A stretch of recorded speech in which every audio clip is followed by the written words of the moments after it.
In front of me is TECNO Pova 6 Pro, and today I would like to show you how you can add audio or video file to text message. Begin by launching Messages app and selecting or creating a chat. Then use this plus at the bottom left corner, and to add a video file, tap on video and tap on the one that you wish to add. To add an audio one though, you need to record it and add it right away.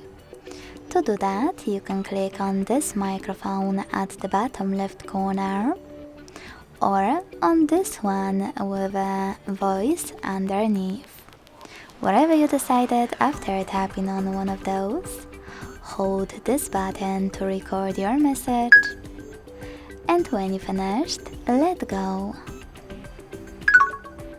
Thanks so much for watching. If you enjoyed this video, don't forget to leave a like, comment and subscribe. Bye!